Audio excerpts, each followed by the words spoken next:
And that, my friend, is the hook story. And that's the first step in the 6-step process for your pitch narrative. The second step here is the proof.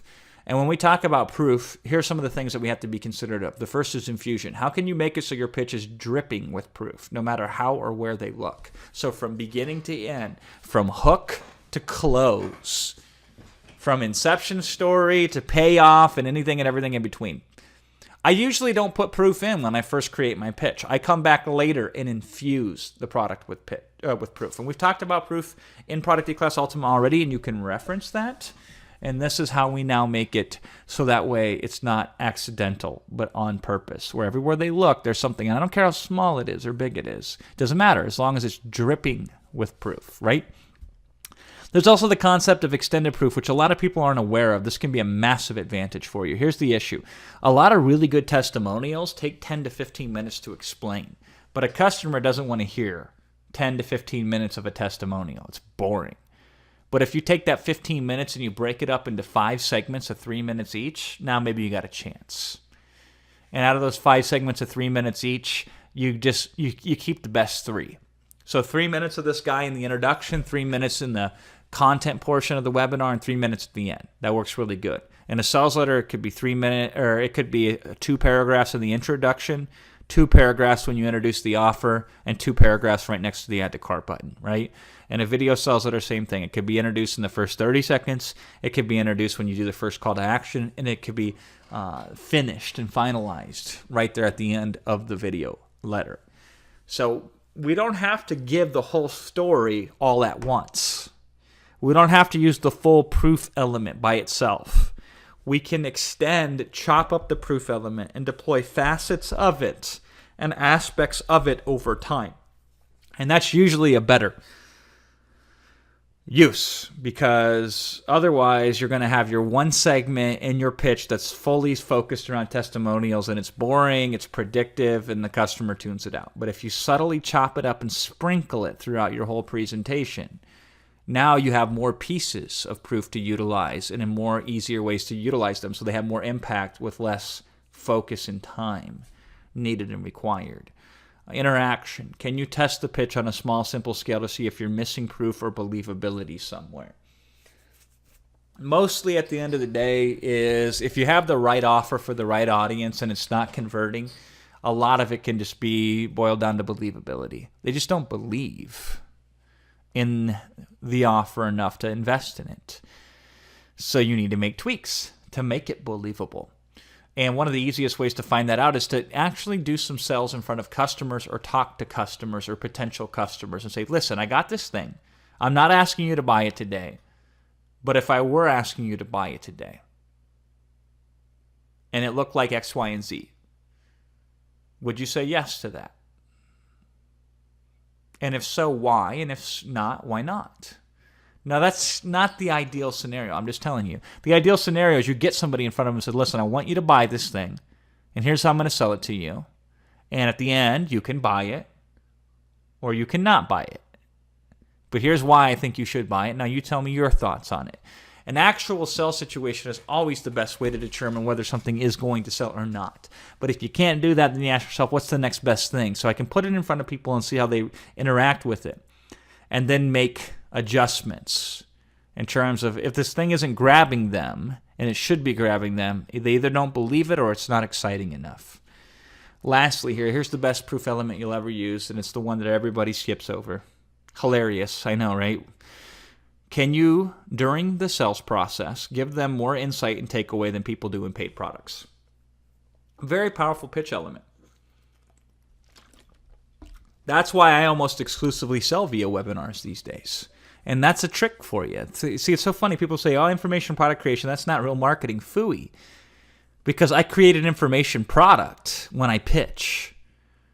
That's free. We give that away for free because it leads to a bigger purchase of a bigger information product at the end of the pitch, right? But my authority, why they believe that I can solve their problem, lies less in what results I've done in the past and who else I've helped, and more with, listen to that guy talk about that specific thing. Wow, I've never heard anybody crystallize it and be so specifically focused on a solution like that before in my life. I'm very open now to wanting to purchase something like this, right? So how can you, during the sales process, give more insight and take away to people doing paid products? Very often you'll look at my sales processes and I'll say, here's your framework.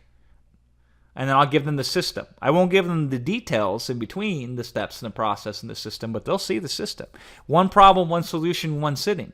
That's an insight right there. That's content.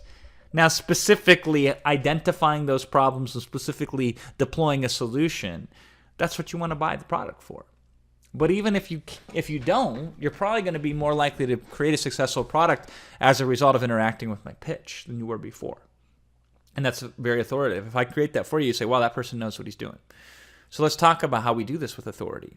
There's really only 3 ways. The first way is what I call the meta step. Break down one step into a larger step-by-step process. Give insight into that during the pitch so they can walk away with something useful and complete, yet also connected to a bigger picture. So it's very funny. If you notice this, I've done steps within steps right here on this very training. So we talk about the pitch narrative. The pitch narrative, I believe, has 6 steps to it, right? But that is one step of 5 in the step-by-step system of pitching your product. So it's a 6-step process that is all boiled down into one step. So for example, if I was doing an information product where I was selling specifically on pitching your product, my training to pitch the product might just be this one specific focus on a pitch narrative. I say, listen, here's how you create a pitch narrative. Now, once you've created a pitch narrative, you have to put all the pieces in place in a very specific format to pitch your products. And that's what you want to get from my product. It covers everything, right? So it is a specific and useful situation, but connected to an even bigger picture that's even more useful. It's a very powerful way to teach and still pitch simultaneously throughout the process. There's also what I call the immediate step. Can you show them something that they can do while consuming or shortly after consuming your pitch that can give them a tangible, immediate improvement? And then so how can you parlay that? This doesn't have to be the stuff that moves mountains, by the way. If somebody just wakes up tomorrow feeling better than they were today, not even related to a happiness product. It could be anything. They could show up talking about how to hit a putt better, and then they wake up tomorrow and they feel better as a result, right? That is an immediate, tangible, specific improvement after interacting with you. People will become addicted to that. So I always figure out my question when I'm creating the pitch is how can we potentially, if nothing else, how can we show them something that they're going to be better off as a result? Because that will do a lot of your selling for you, especially once you apply it in this particular framework. Okay, now you can't just be nice and useful.